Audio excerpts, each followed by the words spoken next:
વૃદ્ધોનું એક જુદું મહત્વ છે, પણ એ મહત્વ આપણે ઊભું નથી કરી શક્યા, એ આપણી પ્રોબ્લેમ છે. તમે જો રામે પણ જ્યારે સીતાજીને ગોતવા માટે જુવાન વાંદરાઓની ટોળી મૂકીને ત્યારે એની સાથે એક વૃદ્ધ જામવંતને મોકલ્યો હતો. એ ક્યાંક આ લોકો આડાવડા થાય તો એકાદ માણસ પરિપક્વ હોય કે જે સલાહ સૂચન આપી શકે અને એને પાછો વાળી શકે.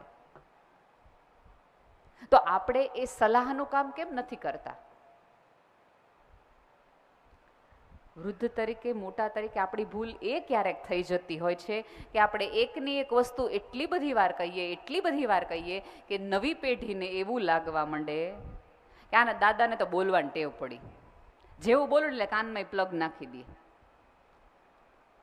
અને કા ફોન સાઈડમાં મૂકી દે, બોલાય છે ને ખબર હોય 15 મિનિટ પછી આ ફોનમાં હા બરાબર છે મૂકું. એટલે પછી આપણે એવું કંઈક નવી પેઢી સાંભળતી નથી. એ શું કામ તમને સાંભળે? શું કામ? ટકટક સાંભળવા માટે? એ કેટલા ખોટા છે એ સાંભળવા માટે? એમને શું નથી આવડતું એ માટે? ચોક્કસ ત્યાં પણ જુદો વાંક છે, પણ જ્યારે જાત પરિવર્તનની વાત હોય ત્યારે આપણી ભૂલ ક્યાં છે ને એ તપાસવાની હોય, અન્યની નહીં. માત્ર મારે કેવી રીતે બદલાઈ નાખવું એ જ મારે ને તમારે જોવાનું હોય. આ પેઢી છે ને તો ટિકટોક વાળી છે, ટકટોકથી તો જરાય સુધરશે નહીં, હાલશે જ નહીં.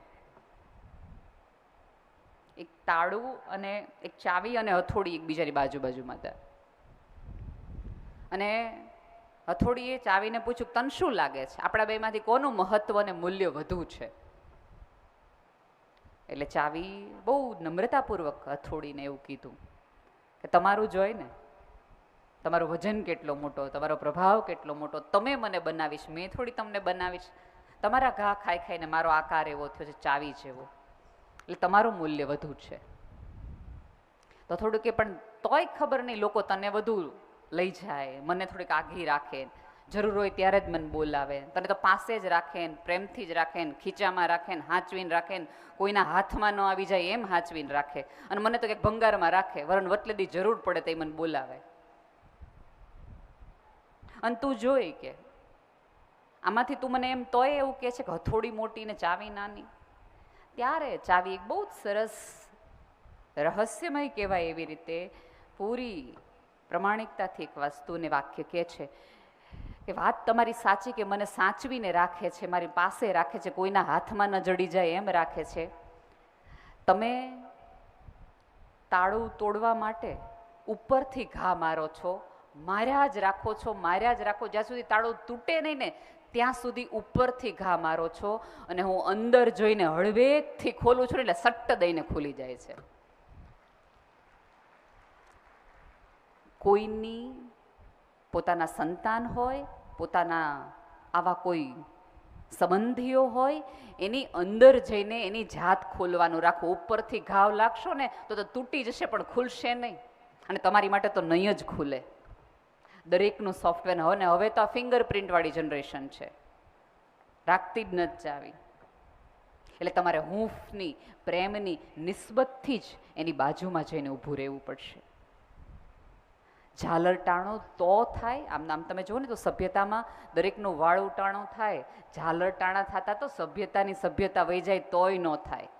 અને આપણે ત્યાં એક બહુ મોટો રોગ છે. આજથી તમે સૌજીભાઈ કીધું હોય કે હાથ પકડીને ચાલો, હાથ પકડીને ચાલો. તમે સુરત જઈને હાથ પકડીને ચાલો એટલે 4 જણા પાડોશીઓ આ જોયું, હજી દાદાને છૂટતું નથી. પહેલું વાક્ય એ આવશે, ચોક્કસ એવું કહેશે. એટલે આપણે, અને ખાસ કરીને તમારી પેઢી બેકગ્રાઉન્ડ મ્યુઝિક સાંભળવા માટે બહુ ટેવાયેલી છે કે અમે આગળ નીકળી જાય તો વાહે શું કહેશે. અને નવી પેઢી એક રીતે બહુ મજાની છે, તમે કહેતા હોય તો તમારી પ્રોબ્લેમ છે, અમારે કંઈ સાંભળવાનું નથી, મારી પત્ની છે ને.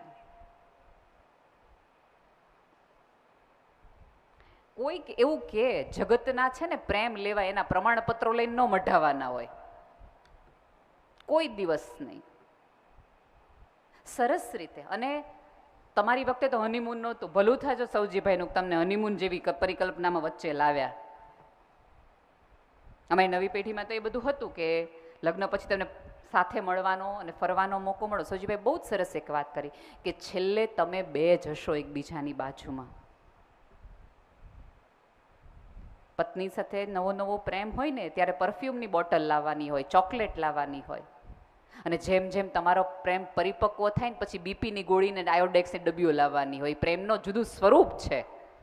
પ્રેમ નથી એવું કંઈ કહેવાનું નથી. એક્સરેમાં હાડકાઓ તૂટે ને એ આવે છે, હૃદય કોના લીધે તૂટ્યું એ તો આવતું નથી ને. અને એ આવતું તો કેટલાના ઘર ભાંગી ગયા હોય કે આના કારણે હૃદય તૂટ્યું હતું. સાથે છો તો એકબીજાનો સાથ અને સંગાથ માણી લ્યો, એકબીજાને અનુભવી લ્યો. અને ટ્રસ્ટ મી, જે અત્યારે તમને કકળાટ લાગે છે, તકલીફ લાગે છે, મૂંઝવણ લાગે છે, જે પત્ની ગમતી નથી, સવજીભાઈ પરાણે હાથ પકડાવે છે, તો અહીંયા તમે જોજો દરેક સ્ત્રીએ જ પુરુષનો હાથ પકડ્યો, પુરુષે કોઈ સ્ત્રીનો હાથ નથી પકડ્યો. એનો અર્થ કે હજી અમે માનીએ છીએ આટલા બધા તકલીફ પછી હાથ બહુથી તમે હશો તમે થોડો ઘણા હલન ચલન કરીને હલાવી લેશો તમને. એટલે જરૂરી છે કે એકબીજાની સાથે ને પડખે રહ્યો. જે દિવસે અડધી રાતે જે નસકોરા સંભળાતા બંધ થઈ જશે ને તે દિવસે તમને ઊંઘે નહીં આવે, કારણ કે હવે પછી એ નસકોરા તમારું હાલરડાનું સ્વરૂપ બની ગયું હશે. બહુ જ જરૂરી છે કે એકબીજાની પડખે રહેવાનું શરૂ કરો, એકબીજાની હૃદયની વાત. આજે માફી માગવાનું દૂર દૂર શરૂ કર્યું ને, આજે ગંગા કિનારે સાંજે એકબીજાને થોડીક માફી માગી લેજો કે તારા સપના પૂરા ન થયા એમાં ક્યાંક હું જવાબદાર છું. તે દિવસે તને મેં આમ કીધું એમાં ક્યાંક મારોય વાંક છે. આપણે ત્યાં સેલ્ફી નામની આખી પ્રવૃત્તિ છે ને એ તો હવે આવી. જાતને જોવાનું તો આપણે ત્યાં વર્ષોથી હતું. અને આ જગતમાં સૌથી મોટી શોધ હોય ને તો જાત જડી જાવી એ છે. કારણ કે આપણે બહુ અલગ અલગ અલગ જગ્યાએ ખોઈ નાખી છે, વસ્તુઓમાં, વિચારોમાં, સત્તામાં, સંપત્તિમાં, બધામાં.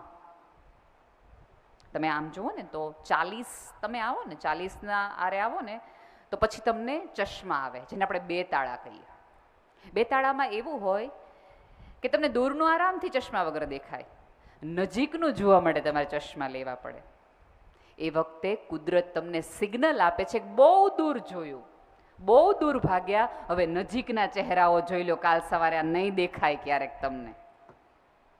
આને પોતાના કરી લ્યો, આની અંદર ઉતારી લો. આ દ્રશ્યો બની શકે ફરીવાર નહીં જો.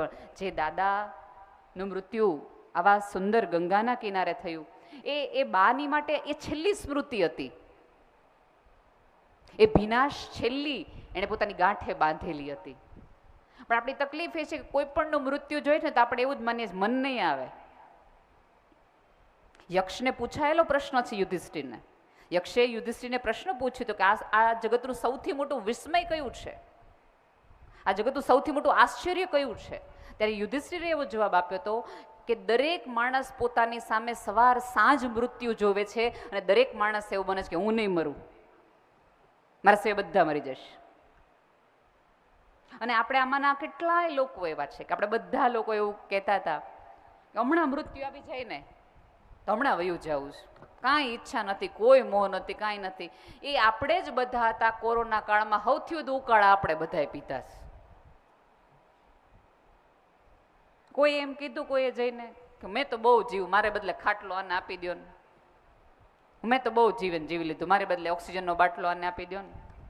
નહીં, આપણી અંદરની સંવેદનાઓ ક્યાંક ને ક્યાંક એટલી બધી બુઠ્ઠી થઈ ગઈ છે.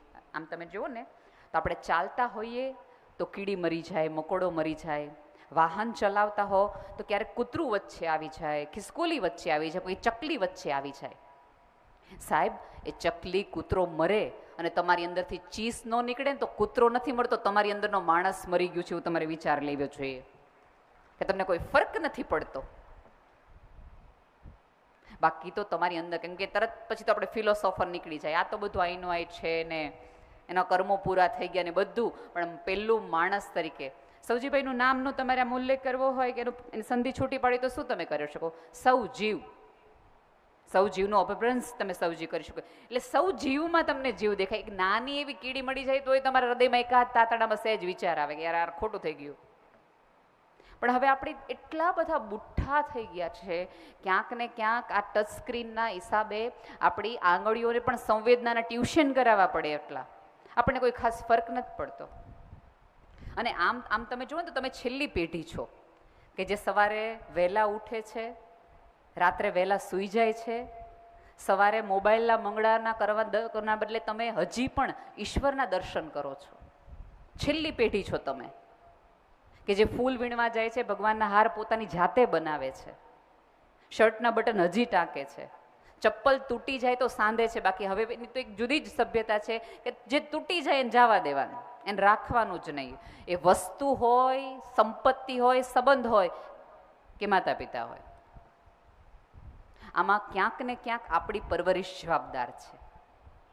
મેં તો અનેકવાર સ્ટેજ ઉપરથી કીધું છે કે સંતાનોને થોડાક તૂટેલા રમકડા સાથે રમતા શીખવાડો. તમારા જો પૌત્રોને ત્યાં પૌત્રી હોય કે એને હોય તો એને થોડા તૂટેલા રમકડા સાથે રમતા શીખવાડો.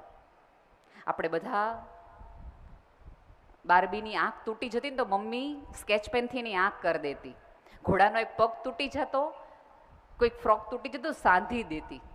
એટલે રમકડાનો તૂટ્યા પછી થોડું સમારકામ કર્યા પછી આપણને ખબર પડી જતી હતી કે કોઈ વસ્તુ તૂટે તો એમાં સમારકામ કરીને એનાથી રમવાનું શરૂ કરાય. તૂટફૂટ થાય તો રમકડા ન બદલાવી નખાય. અત્યારે આપણે રમકડા બદલાવાની પ્રવૃત્તિમાં આવી ગયા. તૂટફૂટ થાય, નો મજા આવે, નો ફાવે, જવા દો. મુલા નસરુદ્દીન નામને એક બહુ મોટો સૂફી સંત હતો. એકવાર ઘરમાં બેઠો તો આવી રીતે અને એક અજાણ્યું પક્ષી ઉડીને આવે છે. પક્ષી જોઈને દૂરથી મુલા નસરુદ્દીનને એમ થાય કે આ કઈ પ્રકારનું વિચિત્ર પ્રકારનું પ્રાણી અહીંયા આવીને ઊભું બેઠી ગયું છે. એટલે તરત એમ કહે છે કે આને કંઈક મજા નથી આવતી જોવામાં, અને જે વસ્તુ આપણને ખબર ન હોય ને એ આપણને ખાસ ગમે નહીં. આપણને સાંભળવું એ જ હોય કે જે આપણને ખબર હોય. એટલે એને થોડાક નખ કાપી નાખે છે. આના નખ બહુ મોટા છે, નખ થોડાક ટ્રીમ કરી નાખે છે, પૂંછડી થોડી કાપી નાખે છે, એને થોડો રંગરોગાન કરી નાખે છે, એની ચાંચને થોડીક વાંધું વાંકી વાળી દે છે, એની પાપણોને થોડીક ટ્રીમ કરી નાખે છે. કેટલા બધા ફેરફાર એ પક્ષીમાં કરી નાખે છે અને મૂકીને પછી દૂર જઈને એમ કહે હાશ હવે આ પ્રાણી ચકલી જેવું લાગે છે. આપણે બધા સંબંધોમાં, સમાજમાં ક્યાંક આવા વાઢકૂપ કાપકૂપ કરી નાખીએ, આપણી ઈચ્છા પ્રમાણેનો માણસ બનાવી નાખીએ અને થોડાક પછી હવે એમ કંઈ કહું પહેલાં જેવા ભાઈ રહ્યા નથી, ફેરફાર મેં ને તમે કર્યા, વિચારો આપણે એને બદલાવ્યા. આપણી અપેક્ષા પ્રમાણે, આપણા ચિત્ર પ્રમાણે કોઈ માણસ સહેજ બહાર જાય ને એટલે આપણને ગમતો નથી. તમે જો ગમે એટલું સારું થાય ને તો આપણે ખરાબ જોવાની એક વિશિષ્ટ પ્રકારની ટેવ છે. ગમે એવો દેખાતો હોય ને, આટલા સરસ તમને ગંગામાં લાવ્યા હોય, એ બધું જ કર્યું હોય ને, આપણો વારો ન આવ્યો,